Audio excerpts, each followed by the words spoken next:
Hey everyone, it's Carter King. If you're an educator, a leader, or just a parent who wants to teach kids about space, check out my newest book, Carter's Journey Through Space. It's available now on Amazon, Target, and bookstores everywhere. Come explore the universe with me.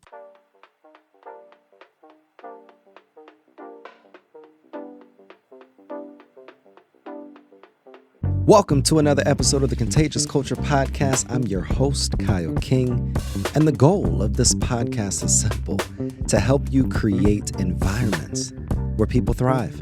Through real conversations, practical strategies, and powerful stories, we equip leaders, educators, and change makers just like yourself to build cultures rooted in purpose, performance, and authenticity. Because culture isn't something you talk about, it's something you live. This is the Contagious Culture Podcast. Let's get started. Welcome back to another episode of the Contagious Culture Podcast. I'm your host, Kyle King, and the goal of this podcast is to help you create an ecosystem of academic excellence. And we want to be able to help you create ecosystems and environments where people thrive. Look, today I am joined by, I'm excited. I really feel that this person that I'm connected with and that's on the screen with me right now, she's a trailblazer. She is what she calls the disengagement doctor. And I'm so excited to talk about that today. She's an educator, curriculum strategist, TEDx speaker, and best-selling author who helps schools and organizations fix broken curriculum and redesign learning inside complex systems so that leaders, so that teachers, so that trailblazers and change makers and our students can be able to ultimately have centers of leadership, centers of learning, identity, and belonging. Michelle. Oh, yes. Love it. Love it. All of that and more. How you feeling today? I am excited. I'm excited. It's been a great time of rest and reset, and I'm just ready for what's ahead in the new year. I love it. Let's jump straight into it because I have some questions that I am really excited for you to answer. We've done some research, we've had some conversations, and I'm still jealous that you're going to Jamaica and taking all the sun. But when people hear disengagement doctor, what do you hope they understand instantly? Oh gosh. So I think the biggest thing for me is that we need to see, we hear the term disengagement and we often associate it with apathy, with withdrawal, with laziness, with defiance even. And I want people to see disengagement differently. I want people to see disengagement as data, especially human data, that tells us that there is not something wrong with the individual, but something wrong in the environment that they're in. That's good. Now, how would you define disengagement? Like in a way that is deeper than kids really just don't care. So I think disengagement is not just for the kids. Let's go. Let me start there, right? So disengagement is not just for the kids. Disengagement is also in us, in us as humans. And I would describe disengagement as a way of self-protection. Simply put, self-protection. We are protecting ourselves in an environment that is missing the mark in some way, that doesn't honor our dignity, that does not honor our agency, that does not protect us. So I see it as self-protection. And that's what my research tells us too. You've done research, you've done this in practice, which I really appreciate because you're not just on the research side, but then not also on just the practitioner side. What are some of the early signs though? Because I think that a lot of times we see the behavioral issues, we see, absences, we see burnout, but what are some of the early signs before disengagement turns into some of those other things? Oh my gosh, yes. It could be quiet. It could be compliance, meaning it could be that student who had joy in learning, like was excited, and all of a sudden now they stop asking like those really deep, rich questions, and they're just complying and doing the work, and they're just meeting expectations at doing what they need to do Yeah. to comply and not get in trouble. Yeah. So it's not always loud. It could be quiet. And we have to pay attention to those things too, because those are signals that something shifted for that human being Yeah. that's causing them to put up an armor, a wall that's going to get higher or thicker if we don't address that shift. Of course. What do we do? Like, what do we do when we recognize that as leaders, when we recognize that as teachers, when we recognize that as organizations? What do we do when that silence starts to creep into systems? Oh, gosh. Yeah. I mean, there's not one clear-cut answer. There really isn't. I mean, Yeah. if that was the case, shoot, all classrooms would be fully engaged, right? Yeah, you think. There is not. Yeah. I think the best thing that we can do is shift our thinking and start questioning, start asking different questions. So instead of asking, oh, what's wrong with that kid? Or what's wrong with them? Or what's wrong with me? Because we often too, especially when we get in as adults, right? Maybe not so much the students. Sometimes the students do it too, but we often associate our withdrawal or whatever's happening. We associate it with personal failure, right? But we too need to see it as information. And so we need to, as leaders, as teachers, as students, we have to ask different questions, not what's wrong with them, what's wrong with me, how do I push myself harder, how do we get them to do what they need to do, but we need to ask ourselves, like, what is happening in this environment that is making that person withdraw, that is making that person disengage, that is making that person feel like they have to protect themselves. That's good. Yeah.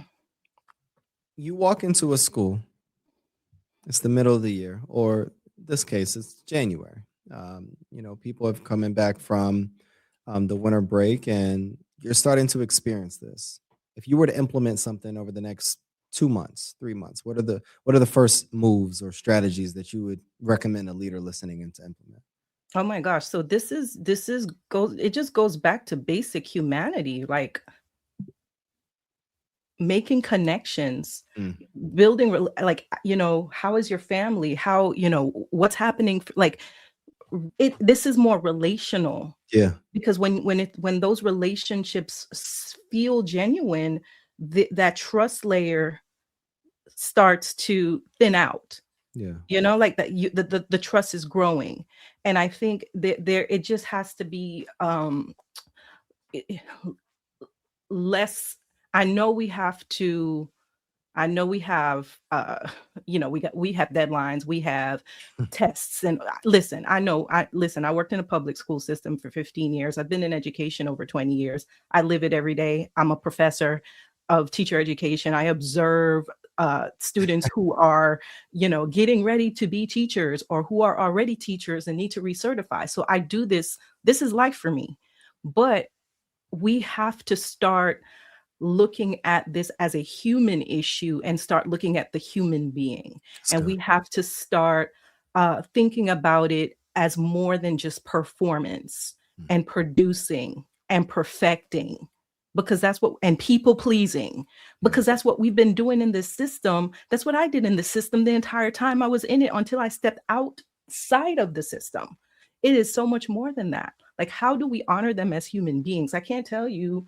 I could probably count maybe one or two leaders that I've had in my educational career that actually knew anything about me personally, other than Michelle is just great. She's so creative. She's so organized. She gets things done. Do you know anything about my family life or about the people, about the things that I have to come home to every day? Do you even care? Those things matter. Yeah.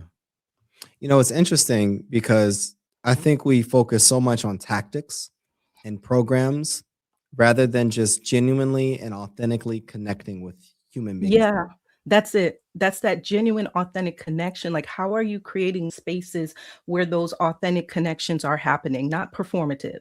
We're not performing a happy hour. We're not performing an icebreaker at a meeting. Like, how are you providing spaces where those connections can happen genuinely? And I'm not putting it all on the leaders, because it is a systemic issue. Yeah. That system trickles down into the district, into the schools, into the classrooms. So we are trying to work in a system that was never it was never created or designed for our humanity. It was designed for our performance. That's good. And for us producing, and even for our exhaustion. Yeah. I was on a conversation earlier on, actually right before this. I was being interviewed on another podcast, and we really talked a lot about yes, people, and yes, leadership is important, but curriculum Yeah. is curriculum is culture as well. And one of the things that I love in your work is you've said curriculum should be a vessel for liberation.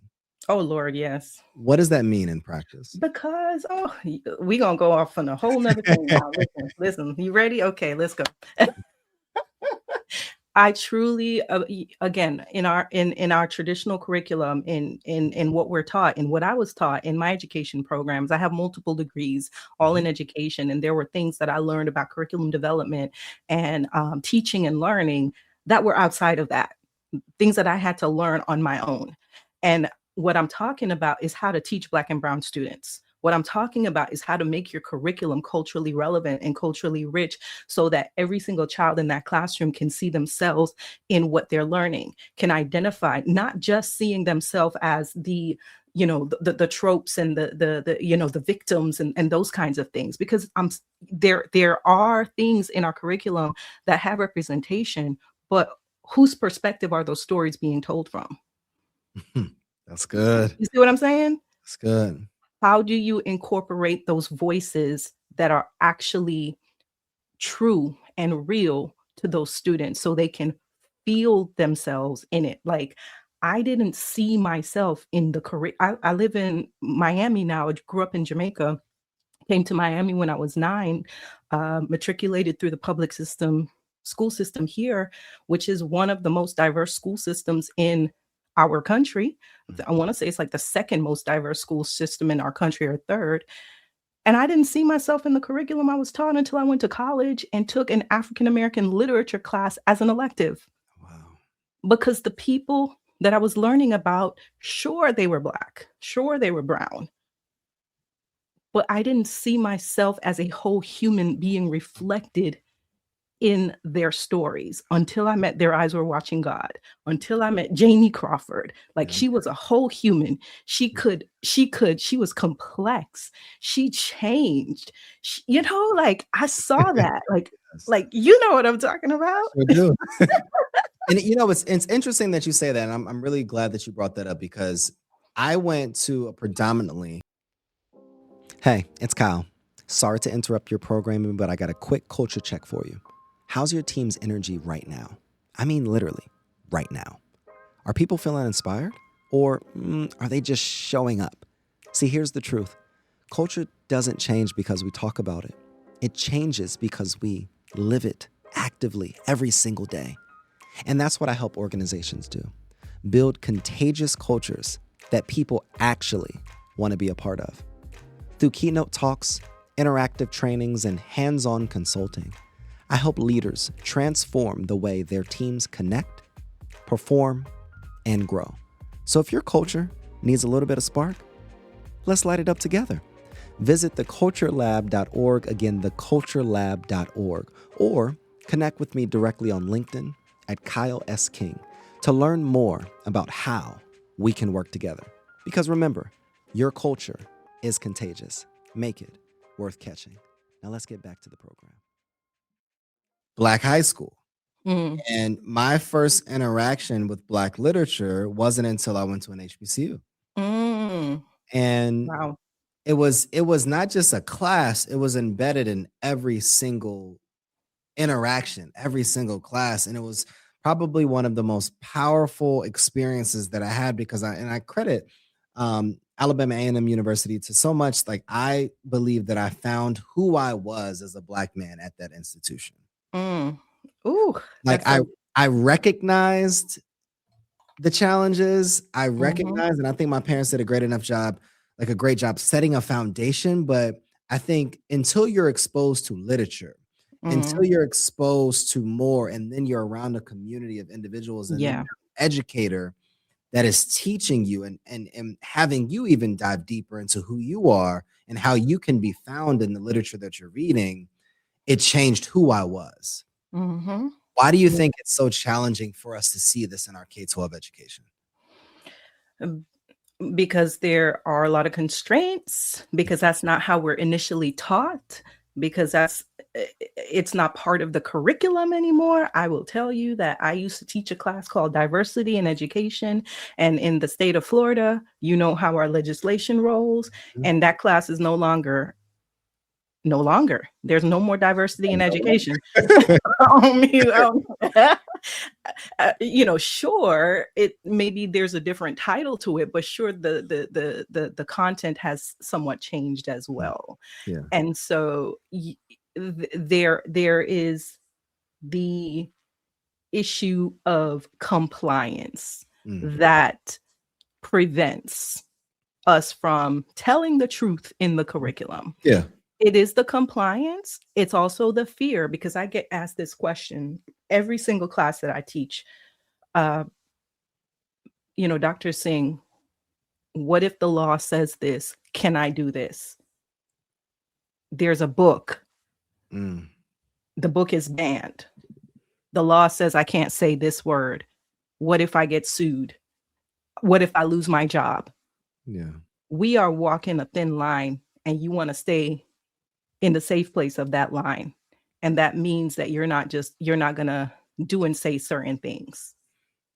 But what I always kind of assure and talk to the students about is, you have core values. Are you aligning with your core values, or are you complying and that does not align with your core values? Let me ask you this, because I always have this every single episode. There's a leader that asks a question, and I'm trying to think of the leader that wants to audit their curriculum and has been Mhm. thinking about it. They want to make the change. What Mhm. are some questions, or what are the first questions that they should ask if they want to audit their curriculum? Okay, whose voice is missing? Mm. Bam. That's easy. Whose voice and whose perspective is missing from this content, this story, this experience, this historical perspective? Who is missing? That's it. Look at who's in your school. Look at who your teachers are. Look at who your students are. Whose voice is missing? I love your quote that I mentioned earlier about curriculum should be a vessel for liberation. Can you describe the difference between a curriculum that is liberating versus a curriculum that is engaging? Yes. Okay. So I'm thinking the first thing that came to my mind was when I was a classroom teacher. I was a language arts teacher, secondary ELA, and I taught everything from intensive reading all the way to AP. And no matter what I taught, I always taught my students how to engage in discourse. I use Socratic seminars. It's tougher with certain types of students because they're not used to having that level of conversation, but even that level of freedom Yeah. to be able to have the discourse without the teacher in the middle, right? That's And cool. so I would sit back in my little chair, watch, outside of the circle, would get my little checklist, my little rubric, and I would be like Pastor says, proud as a peacock, I love it. Yes. hearing them. And for me, that's what I envision when curriculum can be liberating, because these students are aligning with what they're learning in the curriculum, right? They're talking about the books they're reading, the themes, and backing it up with evidence, but they're also connecting it to their lives. They're also connecting it to the real world. They're also connecting it to problems that they see. They're connecting it to, they're just making those deeper connections, and they're supporting it versus we read a book and take a test and I get a 99. Mm. You see what I'm saying? Like, it has to have meaning and relevance, the feeling. Like, Yeah. I could remember a student, it was the house on Mango Street, and Geraldo with no name was the vignette, and they were talking about things that they experienced as an immigrant, not having insurance, going to the hospital, not being seen. That's so good. You see what I'm saying? Oh God. Listen. What do I have to do to integrate or to create this type of energy and ecosystem into my classrooms? It's not easy. It's not overnight. It's not automatic. I cannot tell you how many times I failed at Socratic seminars. The first time I did one, Yeah. the students was looking at me like, who, like, we're literally sitting in a circle and they're just looking at me. Yeah. And I'm like, I did everything. I prepped all the posters. I gave them, all the books and the chapters and this and the homework. And they're just staring at me. It takes trust. So they had to trust me and they had to know that I trusted them. It takes preparation. It takes relationship building. Relationships, I'm always going to talk about education should be relational rather than transactional, but relationships open the door. Relationships aren't the end all be all. You could have a relationship, but that doesn't mean you trust the person. That's good. You know what I'm saying? They have to trust you and know that you trust them. So once I kind of switched my approach to the Socratic seminars and I started to give them more time, like I called it prep time. So before we did it, I told them, I'm going to give you prep time so you can sit with yourself and your content and your books. I'm going to ask you guided questions. I'm going to give you sentence stems. And I gave them prep time before each session. That prep time allowed them to even build their confidence. And they trusted that I was going to give them that prep time. And when I did, their confidence sparked. So now when they sat in the circle, I ain't have to do nothing. That's so good. But that took time. And it took me a lot of iterations of the Socratic seminar to get to that point. Because the way that I was taught to do it didn't work for my kids. I had to figure out a way that worked for those students who were in my class. And that's what we have to do with curriculum. We are taught how to teach. We are given the content. It's not going to work for the kids in our classroom. We have to figure out how to supplement and bring things in and adjust and iterate so that it works for the kids in our classrooms. If you're listening right now, what can you do to step out of your own way of doing things to be able to create opportunities for other people to thrive? It's bigger than you. How can we get uncomfortable so that we can ensure our kids are performing, that our kids are actually achieving excellence? Our students, whether on the K-12 level or the higher education level, what can we do to be able to enhance the learning environments for our students? That's so good. Oh, that's so good. Let's do some rapid fire. Let's have some All right, fun. let's do it. Let's do it. Oh, let me wipe my face because I'm sweating. Autopilot or agency? Agency. You said autopilot or agency? Yeah. Agency. I lived in autopilot. And I apologize to every human being that was ever a part of my life when I was in autopilot. That's agency good. All the way. All right, let's go. Let's go. Reflection journal or open dialogue? That's so good. Okay. I am going to say reflection journal because you have to. Do I have to like justify it? Yeah, okay. Reflection journal allows us to sit with the question and understand our interpretation of the question, which prepares us better to have the open dialogue. Okay. Yeah. One word that you wish every leader understood better. Disengagement. I like it. I figured that was a setup. Most underrated tool for engagement. Most underrated tool for engagement would be your listening ears. Listen, you got to listen to what's happening, what's being said, what's not being said. That's good. Listen more. Here's a good one. A belief about rigor that you want to retire. Yes. Rigor does not mean it's ramped up. We think of rigor as harder, like you're making it harder. Yeah. Rigor is relevance. Rigor is relatability. So good. Rigor is Rigor reachability. doesn't mean more. Rigor means Yes. reaching. It means Reach relevant. Oh, that's good. relatability. Yes. There you go. That's good. Okay. I want you to fill in the blank. Belonging is not. Belonging is not performative. Belonging is. Belonging is a daily practice. Tell me more. Belonging is not something you do just because it's February. Belonging is not something you do at the beginning of the year when you're giving your icebreaker and getting to know you.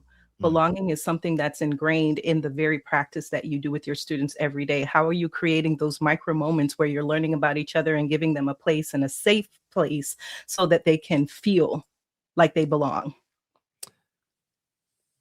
This is so good. This is so good. This is why I love these sprint conversations, because it's packed with value. It's so good.